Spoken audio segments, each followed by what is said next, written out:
அட போயா, கூட பிறந்த என்னையே மறந்துட்டா. நீலாம் ஏமாத்திரம்.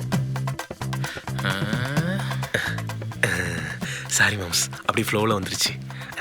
கழுதா அதை விட மாப்பிள்ள, இன்னொரு ரவுண்டு போடு. ஏன் மாப்பிள்ள, ஒரு டவுட்டு. கல்யாணம் பண்ணி 2 வருஷம் கூட என்னால் இவளை வச்சு சமாளிக்க முடியல. எப்படி உங்கள் அப்பா இவளை வச்சு 23 வருஷம் சமாளிச்சான்? மாம்சே, இதுக்கு ஒரு சொல்யூஷன் இருக்கு. என்ன சொல்யூஷனு? இது வரைக்கும் யாருக்கும் தெரியாத ரகசியம் ஒன்று இருக்கு. அப்ப எனக்கு சொல்லு மாப்பிள்ள. எப்படி? என்ன எப்படி ஐடியா மாம்சே? நீ எங்கேயே ஐடியா சொன்ன? சைடிஸ் இல்லைன்னு சொல்லிட்டு என் காதை தான் நக்கிட்டு இருந்த. சாரி மாம்சே, திரும்ப வாங்க. எப்படி? ஐடியா ரொம்ப சிம்பிளா இருக்கே மாப்பிள்ள.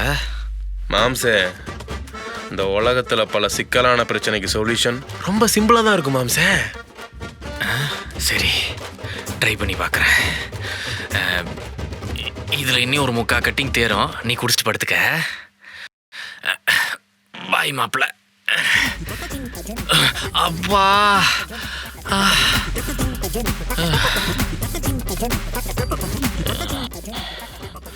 ஆட மறதிக்கு பிறந்த மண்டூகமே, குளிச்சிட்டோன்றதே மறந்து இன்னைக்கு மட்டும் 3 வாட்டி ட்ரெஸ்ஸை மாற்றிருக்கா. நீங்க குடிச்சது பத்தாதுன்னு என் தம்பியும் குடிக்க வச்சு அவனையும் பழக்கப்படுத்துறீங்களா? பரவாயில்ல, தம்பி ஊர்லேருந்து வந்திருக்கான்றது இப்போ ஞாபகம் வந்துருச்சு போல. யார், நான் அவனுக்கு எடுக்கிறேனா? அவன் நைட்டு பஸ் ஏறும்போதே வைன் ஷாப்பில் பிளாக்ல 2 உஷார் பண்ணிட்டு தான் வந்திருக்கான். என்னங்க சொல்றீங்க? அந்த பசங்க கூட சேர்ந்து ரொம்ப கெட்டு போயிட்டான். அதையே இப்போ தான் கண்டுபிடிக்கிறியா? சரி வா தூங்குவோம். நில்லுங்க,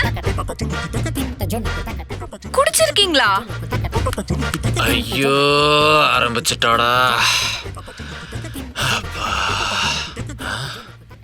மாம்சே, எப்பெல்லாம் எங்க அக்கா பழச மறக்கிறாளோ அவ தலையில ஓங்கி கொட்டினா பழசெல்லாம் ஞாபகம் வந்துருமாமா. அதே மாதிரி ஞாபகம் வச்சுக்கிறத கொட்டினா மறந்துடுவா.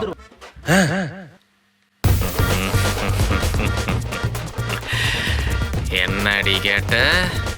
குடிச்சிருக்கீங்களான்னு கேட்டேன். ஆமாண்டி, குடிச்சிருக்கண்டி. அப்பா, எல்லாத்தையும் மறந்துடுப்பா. ஃப்ரெஷ்ஷாக ஸ்டார்ட் பண்ணலாம்.